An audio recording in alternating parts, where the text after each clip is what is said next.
Yes, Robin.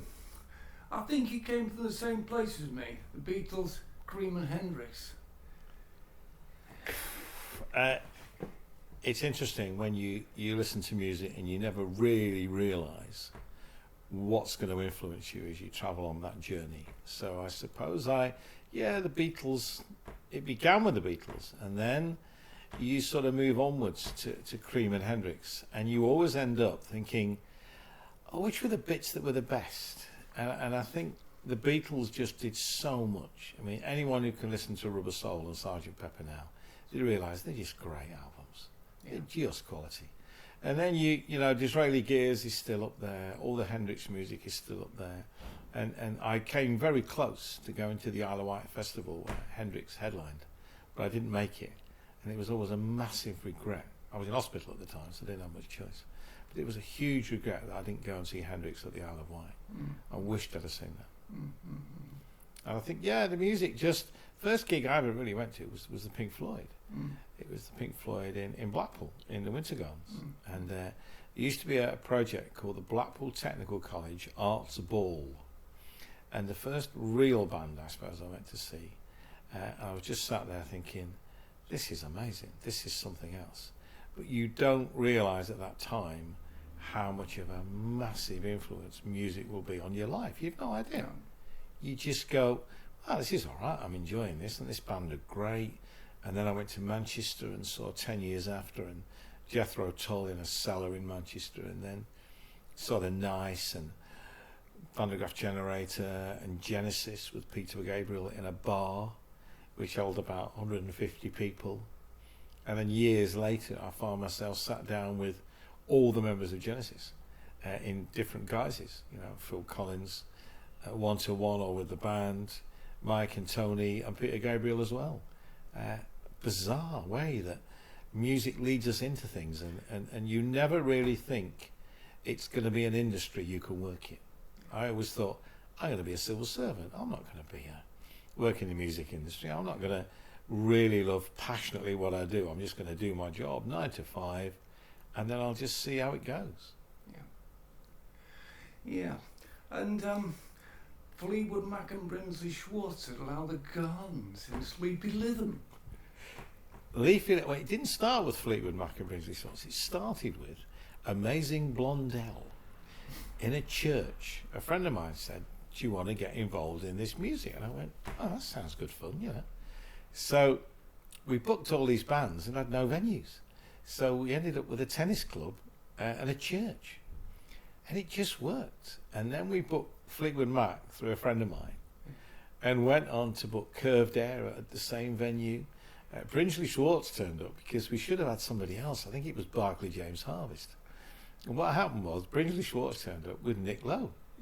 And what I didn't realise, and I met Nick Lowe a few years after, was that there was a guy who's become one of the best producers of his time. You know, the stuff that Nick Lowe produced, and even Brinsley's. The Brinsleys then, the hardcore of that, well, Brinsley Schwartz then went on to join the Rumour, which was Graham Parker's band. And the strangest thing is, I used to book a venue in London, which was it's called Pub Rock. And it was in the sort of mid-70s, I think, early mid-70s. And I'm in London booking these bands, and he should walk in with Graham Parker and the Rumour. And there's Brinsley Schwartz. And we did The Damned, we did a band called FBI, we did Vivian Stanshall from the Bonzo Dog Doodah band. We did Neil Innes also from the Bonzos, all part of the pub rock scene. It was a massive scene in London. And bands that came out of it, Dire Straits came out of it. So many bands came out of this pub rock. And you could go into a pub and see a very, very good band. So you promoted the Thai Farmhouse in Harrow, Graham Parker and the Rumour again, and a whole list of other bands. That was it. The Thai Farm was this pub that, what happened was I crashed my car, so I needed to earn some money. So I went to work behind a bar. And the guy that was running the venue left. Well, because of my contacts through the Fleetwood Mac and the leafy Lytham days, I knew a booker. So there's a guy called Bill Gilliam, who also at the time... I know Bill. All right, Bill Gilliam then went on... His first band he managed was Sham 69. Then when Bill managed Sham 69, he started Upright Records as well, with the Dead Kennedys. Yeah. And Bill became this legend of working with bands that nobody else really wanted to work with. And he had the Upright Records, he had Alternative Tentacles, a great guy. And he used to get me bands. Yeah. But it was every Sunday night at the Tithe Farm in Harrow. Right. And I had like 3 doormen. One was Gypsy Dave, who turned out to be a fence for most of the jewellery thieves in the area. Another one was Big Martin, who carried a sawed-off shotgun in the boot of his car. And another one was Peter. Now, Peter was about 5'8", but he could lift patio doors on his own. And everybody was terrified of these. They were just great guys, but what I didn't realise till afterwards is that people are terrified of these blokes. And they turned out to be good friends. And years later, I'm walking past a shop in Soho and glanced to the window, and there's Gypsy Dave, who is now a star of most of the porn movies. So he went from fencing jewellery to be a porn star. See, all the great movie stars start with me. Oh dear. And then you eventually started to DJ at the Rock Garden. Yeah.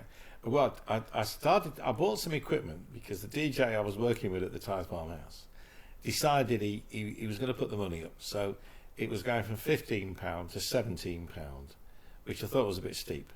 So I bought some equipment and got a friend of mine to DJ, who happened to be a guy called Andy Childs, who was one of the founders of Zigzag magazine, and then went on to do marketing for Jake Rivera at F-Beat. He went on to work with Red Rhino. He worked with Rough Trade. Legendary man in the music industry. And Andy was writing for Zigzag, and all I had to do was give him beer and £2.50, and he played the tunes every Sunday night, which I bought the equipment, and of course it soon paid for itself. But the DJ from the Tithe Farm then went into the Rock Garden because some friends I knew bought this venue in London. And the Rock Garden was right down near Covent Garden Market. They bought this old grain warehouse and converted it into a club. So they said, look, you know, we haven't got a DJ. Do you want to come do it? I said, we've got Jerry Floyd, who used to DJ at the Marquee. And unfortunately, Jerry died. So they went, do you want to take over? I said, well, it's not the best career move. So they said, well, just come and work for us. Just come and DJ for us. You know, we've got bands and you can come and DJ. And it just turned out that I'd finished my daytime job, driving to central London, they'd feed me, I'd DJ till 2 in the morning, and then drive out again and start the daytime job the following day. Well, anyway, who invited you to broadcast on the Pirate radio station? Pirate radio station was Poverty Again. I moved to Merseyside from London, and because I'd been working in the Rock Garden, I was getting a lot of records that had on them demonstration copy not for sale. So when you're broke, you take them into second-hand record stores. So I went into this record store in Birkenhead. I said, I'd like to sell these, and they're going, ooh, where'd you get these from? I said, I used to work at this place called the Rock Garden, and they said, oh, well, maybe we're working on a pirate radio station. Would you like to do it? I went, oh, go on then. So I went to work for this pirate radio station, which nobody got paid for. It's called Merseyland Alternative Radio. What we used to do, we used to pre-record everything onto cassette. And those cassettes would be played out over the weekend. So we'd go into this guy's house, and his mum would very often come in with the vacuum cleaner as you were trying to pre-record your show. And we timed everything so it worked perfectly, so everybody thought it was live. So if you did 4 hours of show, you had to keep watch for 4 hours. So there was a junction on Merseyside. They're still there now. There are 3 tower blocks. And you can put copper wire between the tower blocks and cover the whole of northwest of England and most of North Wales on medium wave, which is AM. So, because the Department of Trade and Industry, they could locate the block, but they couldn't locate the floor. So there was one occasion where we were coming down the stairs with a transmitter still hot inside a cornflake box. And the DTI and the police moved aside to let us down the stairs, not knowing what was in the box. If they'd have just opened the box, they'd have found the transmitter. And you were doing interviews about this time? I did. I started doing interviews. My first 3 interviews My first one was U2. Right. My second one was the Dead Kennedys. And my third one was Wilco Johnson. And the U2 was just ridiculous. I did it on a ghetto blaster. And they had to speak into the mic, and I spoke into the other one. And I've got Bono just saying, oh yeah, well, the Edge is this and the, you know. And I'm like, thinking back now, to sit in a dressing room in the Royal Court Theatre in Liverpool, talking to U2 on the ghetto blaster is bizarre. Absolutely bizarre.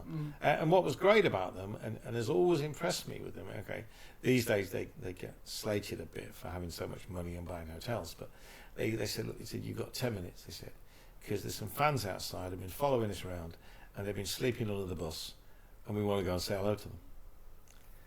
I'm then thinking, well, you're all right. You'll do for me. And that's probably the real U2 there. With McGuinness, he was an accountant. So, of course, he's going to handle their money properly. Of course, he's going to make sure it works. Early days doing interviews, Pretty bad interviews, I would probably think. I don't know. I'd really like you out there, spoken by Johnny Walker as he offered you a gig on Radio Caroline. The words that changed everything. You know what there's a phrase that changed my life. That was the phrase. Yeah. What happened was I'd finished in London, and I'd come back to Blackpool, and I was recording some stuff just on a disco deck, on a cassette, and sending it to America, to community broadcastings. And it turns out I was very big in Salt Lake City. I don't know how that happened. And then Walker heard some stuff in San Francisco. And when he came back to the UK, Bill Gilliam again, Walker came back to the UK, they set up Radio Caroline, went into Bill Gilliam's office and said, I want some records. Can I have some, records you got, some noisy punk records to play on Radio Caroline? We're relaunching the boat. And everyone's going, oh, great, this is brilliant. The stranglehold of the BBC is going to be destroyed again. It'll be in international waters. We're going to get our records played because there was so much corruption to get records played on the BBC. Yeah. And they were desperate to have free radio. Yeah. That's what they all wanted. All the record companies, all the musicians, all the artists wanted free radio. Yeah. So Walker then, he went into Bill's office, and Bill said, oh, I know somebody you should talk to. And Walker went, oh, I've heard of him. So I then came down to London, didn't meet Johnny Walker at the time. I met two of the people who were going to be on the boat. One was a guy called Mitch from Washington. Another one was a lady called Vincente from San Francisco. And we just got on really well. So that was on a Friday. On the Saturday morning, Walker rang me up and said, hello. He said, sorry I missed you yesterday. You have a good day. He said, I really want you out there. Right, okay. I said, so that's, you want me to go, you want me to do it? He said, yeah. I went, okay. So in my naivety, on the Monday morning, I walked into the civil service and handed in my resignation. And they're going, what about your pension? What about your future? What about... I went, well, the worst thing that can happen is I end up back here. I said, I'm going. And it was really interesting because most of the people from those days have followed my career. Really? And I bump into them from time to time and they go, I always knew you'd do it. And yet, when you start out, they go, you won't ever get anywhere. Yeah. And now they're going, always knew you'd do it. Yeah, it was Johnny Walker who changed. And what was interesting with Johnny Walker, we went into the rock garden for something to eat a few years after I'd left. So we sat at the table and the waitress comes over and goes, what can take your order, please? And the minute Walker opened his mouth, she goes, you're Johnny Walker. And he'd been left this country for years. Really? That's how influential Johnny Walker was. Yeah. First guy to play Layla on the radio. Yeah. First guy to do so many things. Yeah. After a year bobbing about at sea, you went off to Red Rose. Well, it was a weird time because I went to join Radio Caroline and then it never went anywhere. Because Ronan O'Reilly is very frugal with the truth. He told everybody he had a boat and he didn't. He told everybody he had the money and he didn't. So what happened was I was sent to Spain. Because I'd been in the civil service, Ronan O'Reilly thought I had a diplomatic passport. Of course I didn't, I just had a passport. So I have to go to his house very early one morning, and Ronan O'Reilly is the guy behind Radio Caroline. Turns up in a sheepskin coat. That's all he's wearing in his flat just off the King's Road. And it's like, well, I haven't got any money, but here's your ticket to go to Spain. And I'm going, all right. So I look at the ticket, it's got Ernst Kuntz on it. I'm going, who's he? Oh, he's just somebody we've been working with, don't worry about it. Oh, okay. So they never look at your passport and your ticket at the same time. And in those days, they didn't. So I fly into Bilbao, and in my ticket, and in my passport, off I go. I eventually find the ship, which is in a dockyard in a place called Astillero, just near Santander. Been on there a few days, and there's a knock at the door. And it's police, and also, I'm like, what do you want? Comandancia de Marine, you're under arrest. Why? Well, it would appear Ronan had borrowed $1.3 million off an American guy and only had receipts for the 0.3. So therefore he's under arrest. So there was me and this guy Chicago on the boat, under arrest in northern Spain. And he was balmy anyway. But anyway, so well, how are you going to keep us here? So they take us over to the window and they go, you see that there? And there's a gunboat tied up alongside the ship to stop us leaving Spain. All right, okay. So there were lots of things happened, the arrest and all that sort of stuff. And then I needed to come back for some dental treatment. So what I did, I went and bought a ticket from Santander to Plymouth. Just about to get on the boat, and I saw an American girl. Now I'm carrying my records, everything, because I thought I was going to be broadcasting on the boat, but it didn't go because of this slight hiccup with $1 million. So I see this American girl. I said, hey, you couldn't come through customs with me, could you? Because technically I was under arrest. I couldn't leave Spain. So, and I said, look, just hold me hand. I look a bit starry-eyed. She went, oh, okay, that sounds all right. So we did. I got back on the boat. I got back to Plymouth, got a lift to London, then got from London to Blackpool. And after a while, walked into Red Rose Radio and they gave me a job. I've been in Ireland in the meantime as well, done pirate radio in Ireland as well. That wasn't as exciting, that was just caravans and having your transmitters chopped down and that sort of thing, Yeah. So yeah, eventually ended up on Red Rose, and that was my first legal job. 5 years of illegal radio on boats, in caravans, up and down tower blocks, and then my first legal job was at Red Rose Radio. Yeah. And did you go to Piccadilly after that? After that, yeah, I was at Red Rose. I started on evenings, doubled the audience, moved to lunchtime, increased it by about 125%. Yeah. Then Piccadilly came knocking because I've got to know somebody there and said, Mark Radcliffe is going back to Radio 1. He says we should talk to you. So I went, oh, right, okay. So they talked to me and offered me the job as head of music.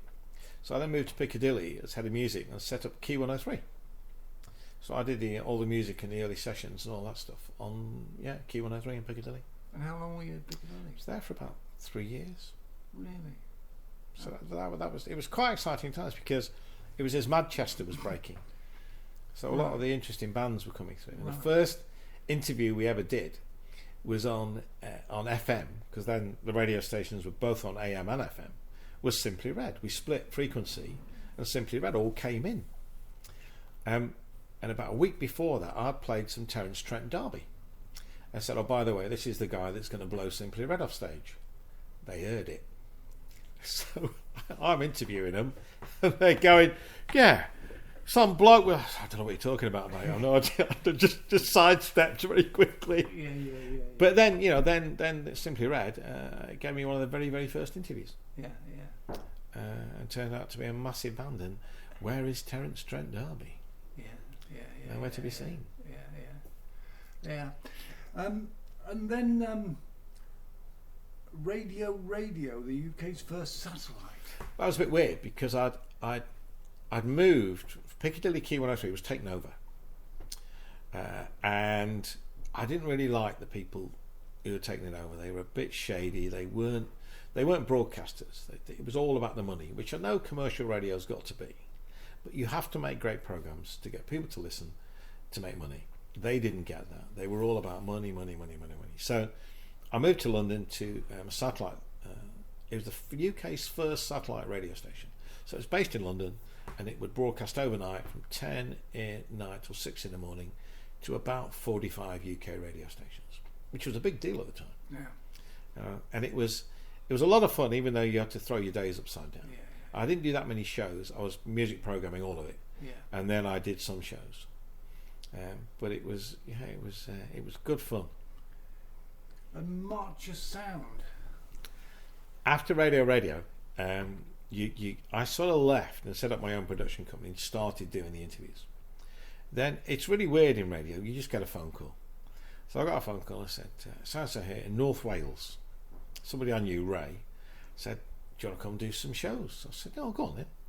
So I drove down to Wrexham, did a couple of shows, and the MD's in, why don't you do breakfast? Why don't you come and do this? I said, I don't want to do it. I don't want to. No, you must come and do it. I was going to. So he convinced me in the end, and I did about 18 months commuting to Wrexham.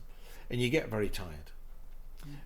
But some days I would do a breakfast show in Wrexham, 6 till 10, drive to Warrington, get a train to London, do 2 interviews, drive back to Wrexham late at night and get up at 5 in the morning and still do another breakfast show the following day. One day I worked 24 hours because you just got to do it. Yeah, that's the way it is. Yeah. And Jazz FM, what was that? That was another phone call. Jazz FM came out the blue because I know nothing about jazz at the time.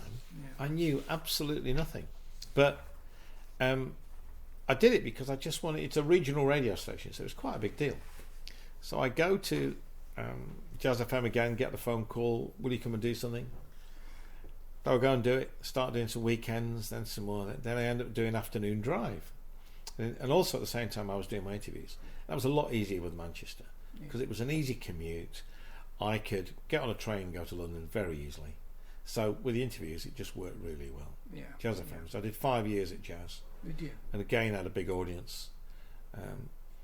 And then started to fall out of love a bit with radio. Yeah. I didn't enjoy it as much. It didn't have that excitement or that appeal. But the interviews did. The interviews had the appeal because you could do a lot of research and you can meet some amazing people. Yeah. Well, the people you have interviewed have been astronomical.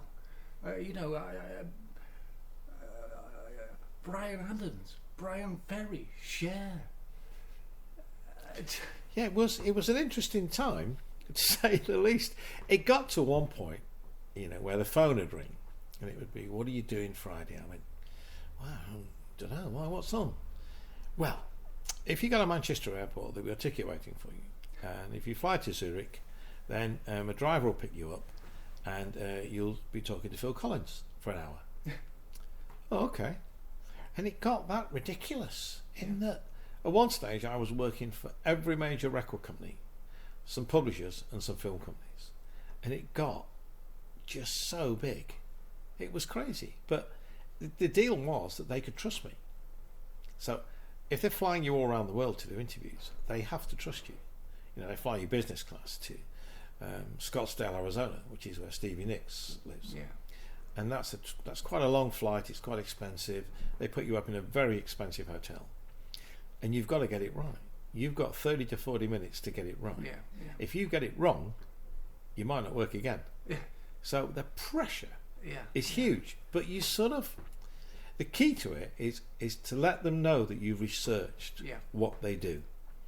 Is to get them to trust you and get them to want to talk to you. Yeah.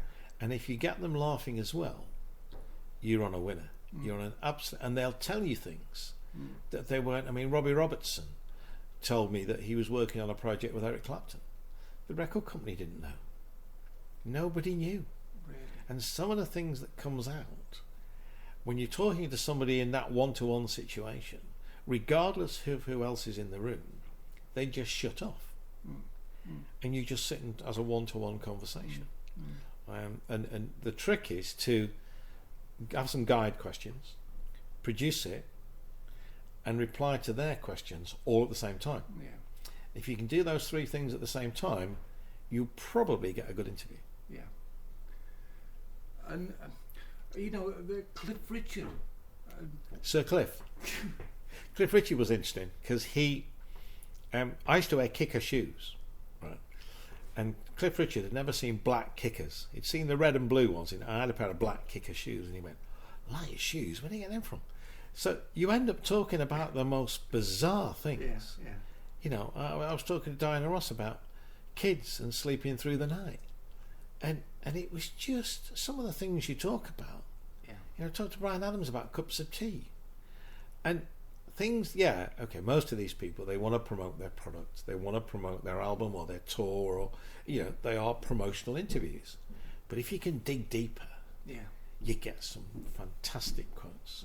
But you did with Mark Knopfler and Dr. John. Dr. John was great. Dr. John was a labour of love. To be invited to talk to Dr. John at Abbey Road Studios. And as you check into Abbey Road, you look on the counter and the Steinway man has been in before you to tune the piano. And it was in the Beatles studio. And I touched the piano that Billy Preston played on the Get Back sessions. So to go down that narrow staircase to Studio 2 at Abbey Road, the Beatles studio, and Dr. John then got up and just played piano, was something else. Yeah, that recording has been playing that quarter of an hour. It's phenomenal. Yeah. And a lot of these things, you really have to pinch yourself. Because here's this guy from Blackpool who went into radio for a love and a passion of music. And you suddenly find people asking you to do things and you're going, I beg your pardon. And they go, yeah, we'd like you to do this. And I went, right, okay, I'll do it. I tended to adopt very much the Japanese. I've heard, I don't know whether this is true, instead of ready, steady, go, they just go steady, go. They don't even think about it. They say yes to everything. So I used to say yes to everything and then work out how I was going to do it. And once you've worked out how you're going to do it, the rest is dead easy. And Genesis. Phil Collins in the car park. Phil Collins turned up for we had to go down to the farm, which is their studio. And we're down in the farm, and Phil Collins comes in, and Tony had already arrived, Mike had already arrived, and we're waiting for Phil Collins. So he comes in and he goes, he says, man on the car park's just called me Mr. Collins. He says, nobody calls me Mr. Collins, they all call me Phil. He says, a bit strange. And of course, this guy was a chauffeur who'd driven one of the cars down, and when you see Phil Collins coming across a car park, the chauffeur way to do it is Mr. Collins. It's not Phil. He's brilliant. And Phil Collins as well, I interviewed him when he was going through his separation from his wife. And he was running up and down elevators, he was trying to avoid the press, and I was interviewing him in strange places. And I didn't realise what was going on until he told me a few years later. He went, do you know why I did that? I said, they were all over me. The press were chasing me everywhere. And he hates the word nice, Phil Collins. Hates it. Because everybody says, what a nice man. And he is. He's a nice guy. And Jack Bruce. Jack Bruce was interesting because that was with Gary Moore, Bruce Baker and Moore. Ginger Baker, of course, last I heard, he was heading through Africa learning how to play drums, but he took his Volvo, I think, through the jungle. He'd lost the plot of it, Ginger Baker, but he didn't get back on with Bruce Baker. The interesting thing was, I spoke to Jack Bruce and spoke to Gary Moore after that. And again, when you think, as you go back to the very beginning of this conversation, you're listening to the Israeli Gears, and there's Jack Bruce, and then you sit down in a room with him, and I'm listening to the Beatles on my Pi transistor radio, and then sit down in a room with Paul McCartney. That is really quite surreal at times. And Joe Cocker, you interviewed him 4 times. The great thing about Joe was he used to be a heavy drinker. Joe Cocker recently passed away, but he should not have been alive. Joe Cocker hammered his system, and the biggest problem with Joe is he was the most generous man in the world. He virtually gave everything away. He was just so special, and Joe would take the time to sit down and talk to you. He'd ask you how you're getting on, how you were. He was lovely. And Pam, his wife, I met in Sheffield a few years ago when he did a hometown gig, and to see Joe Cocker play Sheffield is a very scary experience because the atmosphere is electric.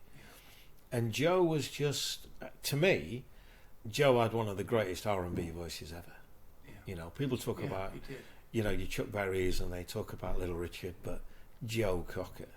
And I remember going to watch the film Woodstock when I was living in London. I went to the Baker Street cinema to watch Woodstock the first time round. And when Woodstock 2 came out, I was in my car in Blackpool. It was a really sunny day. And he came on, and I heard the first chords of With a Little Help from My Friends. And I just pulled over to the side of the road. parked up and listened to it. And a few months later, I interviewed Melissa Etheridge.